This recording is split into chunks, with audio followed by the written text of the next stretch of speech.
Welcome to the Jet Setter Show. This is Jason Hartman, your host, where we explore lifestyle-friendly destinations worldwide. I think you'll enjoy the interview we have for you today. It's my pleasure to welcome Michael Margrave to the show. He is an attorney in Scottsdale, Arizona, and I had him on my Holistic Survival show previously talking about gun trust, and I found out that he has a very interesting hobby, a very unique form of travel, and that is ownership of your own rail car. The romance and nostalgia of railroads is pretty interesting to myself and a lot of other people.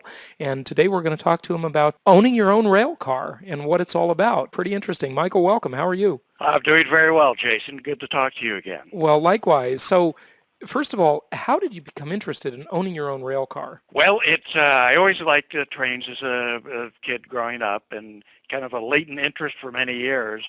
And probably in the early 90s, I came across this group that I'm now a member of that members restore and operate these old railroad cars anywhere from 100 years old up down to maybe 50-something. So probably about 1998, I struck a deal with one of the railroads. They had some excess cars, and I acquired my car back then, and it took me 4 years to get it up to speed. And so about 2002, took the first trip in my car called Promontory Point. That's great. Great name. So what did you do? Hook it onto an Amtrak train? Well, once you get it ready to go, there's two ways to travel with these cars. One is, you're absolutely correct, probably the most common is to hook on to a regular Amtrak train at certain points and to be dropped off at certain points. Or the second way is if you have enough cars together, you can do what's called a special train, which is in fact a trip we have coming up next week. And so that you need a certain number of cars to support that. How many do you need to get your own special train? Well, you probably need at least 8 or 9 cars to support the cost of doing a special train. Wow. That's just amazing. So I've just got so many questions here for you. First of all, and I know this is on everyone's mind as they're hearing you talk about this. So these cars are, you said, 50 to 100 years old?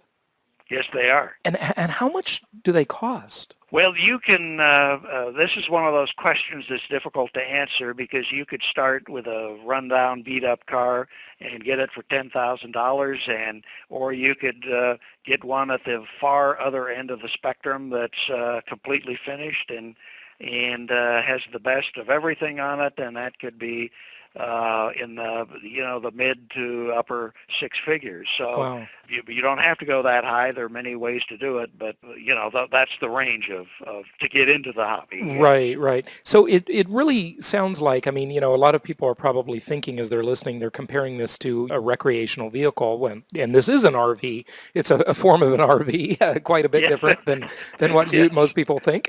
But as such, you can buy a beat-up old RV for $10,000, and you can easily spend $600,000-$700,000 on one. Well, not easily, but you can spend up to about $1.5 million on a gorgeous motor coach, a 45-foot type thing. So then the next question is expenses and maintenance of a rail car. I would assume the maintenance probably isn't too bad, but I don't know. They're older. It doesn't have an engine, but what does it cost to have your car hooked up to a train? Well, just to backtrack on your one comment there, most cars have a air conditioning system. They have a diesel generator. They're also able to use power from the train itself. And so there are some pretty good internal components. And being old, sometimes when something goes bad, you can spend a lot of time trying to find a replacement part. Anyhow, if you'd go on Amtrak, there are a variety of charges they assess. And so if you're doing a solo trip, I'll call it, your car, and you're going from Los Angeles to Chicago, for example, they would have a mileage charge of, let's say, about $2.10 a mile, and then they have various parking and switching charges and so forth. So say that again. That price? How much? About $2.10 a mile. And It's fairly expensive then, huh? yeah, and so the general idea is people, when they do trips, they try to have friends or people they know to join in and participate in the trip and help spread the cost around so that it's not a prohibitive type of thing. Yeah. Well, that's a good point. So what are the dimensions of a car? Are they all the Well, same you could dimensions? say as a general rule, you could use something like 83 feet long by almost 10 feet wide. And you have various types of cars that we have in our organization, which is the American Association of Private Railroad Car Owners. There's an association for everything. Yeah, I there love is. that. Yeah. You're not kidding. I got to Uh, ask you, Michael, do you yeah. know how many members this association has? Well, we have, and not all of them own cars, but we have about 500 members. We have a good number of associate members who like to partake in trips, and they are interested in it, but they may not have their own car. But within our group, we've got about 85 cars that are mechanically qualified to run on Amtrak trains. And so getting back to your question, there's various types of cars. Some are all sleepers. Some are a combination of a sleeper car and has lounge facilities. That seems like what you'd want, just like an RV, you'd want Yes, both. and like my car, for example, it has an open platform at the rear end. It has a lounge area. It has 3 bedrooms, a dining room, and a kitchen, and then another little bedroom off the kitchen. This is a true land yacht. Yes, Yeah. yes. I mean, it's 83 feet long, so it's about twice the length of a big RV. Wow. Yeah. It's yes, and each car can handle varying amounts of people depending on how the car is laid out. So some have more room in the lounge and the dining room and less for bedrooms, and some have more bedrooms and less of the others. So you see a wide variety of cars. Sure you do. Sure you do. Well, it's got an open area at the back, so are you able to be the caboose on the train? I mean, if you have this open area, you wouldn't want another car attached right behind you, I assume. That is true, and so for this trip we have coming up, the special next week is going to be a special from Omaha, Nebraska to Cheyenne, Wyoming, and then back down to Kansas City. Since I had a big hand in putting the trip together, my car is going to be on the back of the train. Mm-hmm. So You got the premier spot then, right? I got yes, I do. I have the premier spot on this particular train. All right. And so just that cost again, about $2 a mile, you said? A little over that, and then of course if you're parking somewhere, you'll have a parking charge, and that varies a bit. That's what I was going to ask you, storage, things like that. Yeah, and if you're switched around and so forth, there are many little charges that all add up, and but they itemize those and pretty well. That's on the individual car move. Well, if you do a special train, they say the Amtrak will get with the appropriate freight railroad, and they'll determine the costs, and they'll say, here's what you're going to pay per mile, and that's why the more cars you have, the merrier. And so that goes on. That's computed on a different basis. Right. And what an interesting and amazing thing. Gosh. So you've got your own diesel generator, you've got your own air conditioner. I mean, don't you get power from the train? Don't they supply power? If you're on an Amtrak train, yes, you do. They have what is called head-end power, which means that there's a generator in the locomotive that will supply power to the rest of the train. We had a trip last summer where we went from Spokane, Washington up into Canada, and we were strictly with the freight railroad Canadian Pacific for the duration of our trip in Canada. They did not have a power in a normal freight locomotive, so we had to provide what's called a power car that provided the power for the cars on the train. Mm-hmm. Okay. And so I was going to ask you if you've done any trips in Canada as well. And it's just such a bummer that the railroad system is monopolized by Amtrak in the U.S. How is Amtrak to work with? I mean, are they bureaucratic and difficult, and are their prices reasonable or high? I wish there was a free enterprise system in rail travel here. Right. Well, yeah, let me comment on that.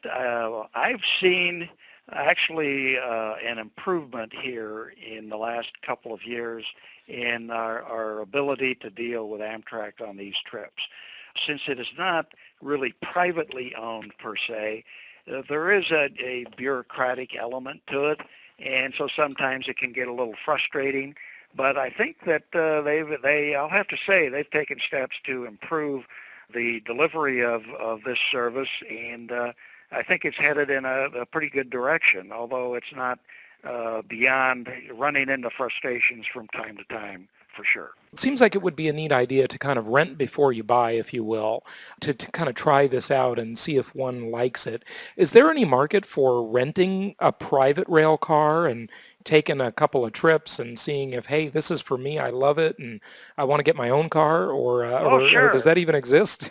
Yeah, well, no, that's, in fact, I can think of several people in our group that have taken that approach and have subsequently acquired cars. I think if anybody is interested, if they wanted to go to our website, which is www.aaprco.com, aprco.com, they will see this subject addressed, and taking a trip is absolutely the best way of determining if it's of any interest, if you want to devote the time and money to get your own car, and that's absolutely the best way to go. And then you get a picture of, am I better off getting a car that's going to have to be totally refurbished, or do I try to find someone who has already refurbished the car and is just wanting to, due to age or illness or lack of interest, wants to dispose of the car, which obviously happens from time to time as well. Sure, sure. Do you have any numbers or ideas as to how many rail cars are in private hands out there? I would think this market would be so small and so specialized. Well, I'd say, in not talking about, any short line railroads or things of that nature, but just in private ownership, there are the cars that are qualified to run on Amtrak. They meet all the safety and mechanical requirements and are certified to run. That's a relatively small number in the, low hundreds. There are another group of cars that are able to run, just not on Amtrak and the speed of Amtrak. They may be able to run on a short line somewhere, or maybe they just like to have the car as something to enjoy and so forth. Well, there's got to be several hundred of cars, or if not more, in that particular class. And we have some of those people, members of our group. So and some of those people get a car that isn't currently qualified, and then they, like I did, they spend a few years getting it up to speed where it kind of graduates to that certified class. And then there's some people that don't want to do that, but they have a deal with a short line somewhere that they'll do some trips on that and so forth. And they don't have to meet all of these high safety requirements. Yeah, I would assume as you talk about certification and these requirements, I would assume that could become a real bureaucratic hassle and something you'd have to argue about and deal with. Doesn't sound like too much fun. Well, you go through an annual inspection and a safety inspection, and then every 10 years they require that the trucks be removed from underneath the car, so everything there is inspected.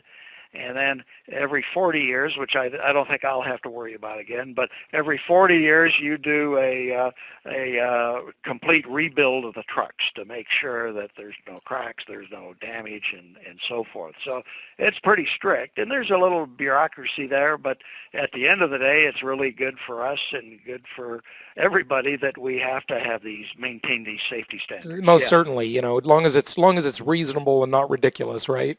And Yeah, as long as they're exactly. not picking on you for some reason, which bureaucrats tend to pick on people. They they love Yeah, to they love to show that they're powerful, and yeah, you don't mess with yeah. them, right?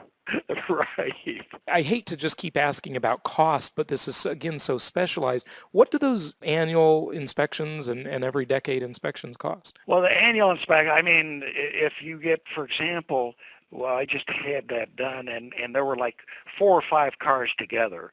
And so the inspection, you were able to spread the costs of getting that qualified inspector out among cars, and it was, for me, it was like I think it was under $1,000 or something to get that inspection done. So it really wasn't. I mean, if it could be a bit more if you were in an isolated spot and had the inspector come out, but it's not. That one isn't as bad. The other one, the every 10-year job, I'm not sure. I'm just guesstimating, but I'd say I wouldn't be surprised if that was in the $7,500 range or something like that by the time you're all done. Yeah, yeah. So have you ever owned a motorhome by any chance? No, I haven't. Okay. No. Yeah, do you have friends that do? I mean, have you ever thought about the cost comparison on any of these? I'm just kind of wondering how they sort of stack up, price of Yeah, fuel and maintenance. I have no clue. I mean, I couldn't really honestly answer that question. I don't know. Very I don't interesting. know that. Very Yeah. interesting. This is just such an interesting thing. Well, I would assume that logistically this can get sort of complicated because how do you get to your home? I mean, do you take it to for example, you are in Scottsdale, Arizona. Where do you go to meet where is your car now? Well, Where do you my go to meet car at this moment is probably somewhere between San Antonio and Fort Worth on its way to Chicago. And so it will be in Chicago tomorrow, I believe, and then I'm going to join up with it on Monday in Chicago, and then we go to Omaha on Tuesday, and then our special leaves Omaha on Wednesday. So, but you're right. It's not easy finding a good point to keep the car, and because there are not that many places available that are easily in close proximity to me for storage. We have kept it out here for a couple of years. I have kept it at certain times in New Orleans and Kansas City and so forth. So, but the last 2 years I've had it out here in Chandler, Arizona. In the world of private jets, they have something they call the deadhead, which is the return flight where the plane is empty, and that's the very costly thing because no one's making any use out of the plane at that point. And do you have a lot of deadheads with your rail car where you just say to them, for example, I think you said it was in Omaha at times, do you fly out to the car and then start your vacation, or do you say, hey, bring the car over to Chandler, Arizona, and then we'll jump in? Well, you would have, you probably want to join it wherever you're storing it. It is a normal rule, unless the basic trip is going to be across country and you don't have time to ride it all the way and just to use up that much time. So there are deadhead runs, and I know that some of our members do make space available on these deadhead runs with, they have a reduced level of service and people can experience it, but it may not be the same level of service that they would get on a normal trip, a scheduled trip. Well, so what do you mean level of service? I mean, are the Amtrak people coming into your car and waiting on you?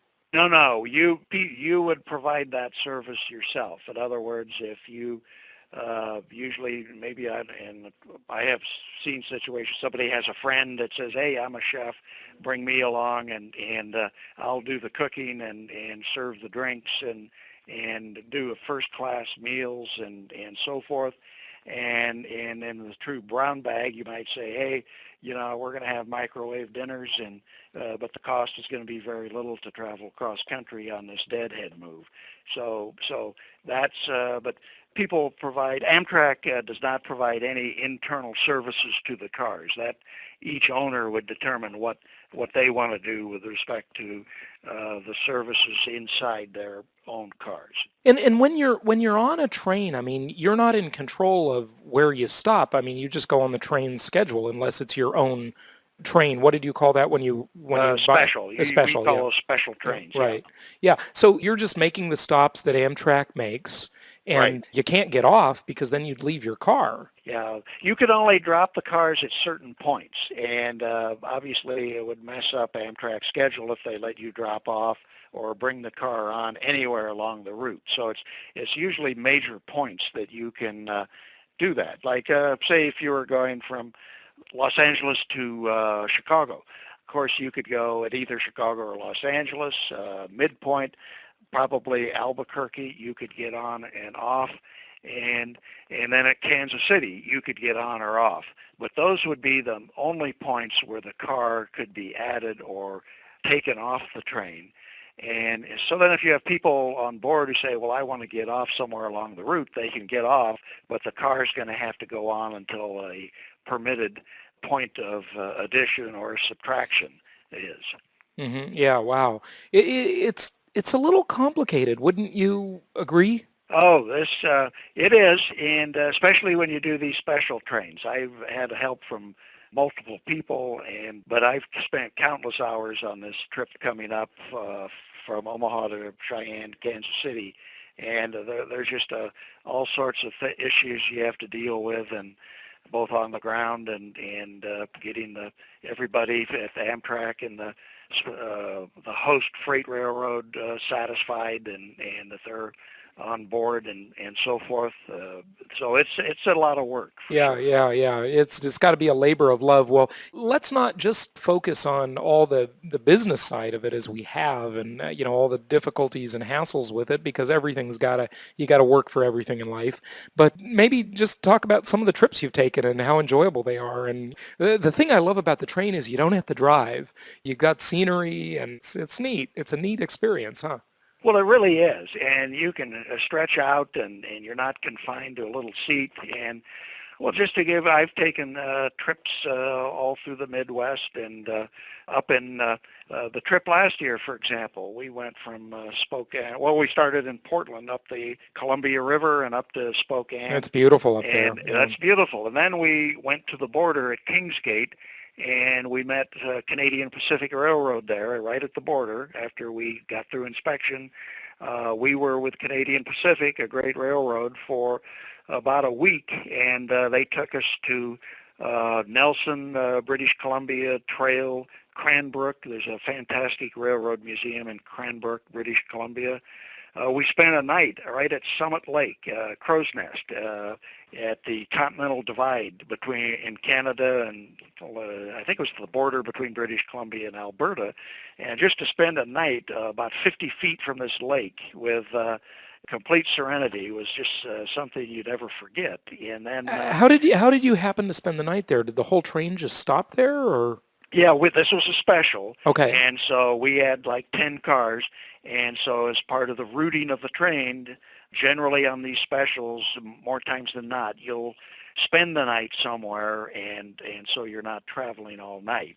And so that was just the convenient spot, albeit a beautiful one, to spend the night. Very interesting. And then we came around the border again through Alberta down to the border crossing there at Sawgrass, I think it's the name, but we came around through Glacier Park in a blizzard in June and wound up for a couple of days in Whitefish, Montana, which is also a great spot to be. So that was just the scenery and just the serenity. I mean, it's really trips like that are really memorable. Yeah, they sure are. They sure are. Well, this has really been interesting. We have certainly peeled back the veil here on something that is so specialized and just really, really, for lack of a better word, it's just very swank. Yeah. Well, I'm glad I had the opportunity to do this, because it is good to get our little niche out there known to the people that you can always be surprised how many little different avocations and hobbies and so forth there are, and this is certainly one of them, but it's an enjoyable one, and we're always happy to have associate members who just want to sample our group and partake in some trips, and then maybe out of those there'll be a few people that actually buy cars, so to kind of preserve this. Yeah, absolutely. I got to ask you, what is your role in the association? Are you the founder or just a member, or? Well, I was a member for quite a number of years. I've been on the board of directors for, 6 years now. I was president for a couple of years, 2 years ago, and now I'm vice president legal for the organization. Fantastic. Well, good for you. Give out the website one more time, if you would. Yes, it's, of course, www.AAPRCO.com. Fantastic. Well, Michael Margrave, thanks for joining us today. Jason, it's a pleasure. Always enjoy talking to you.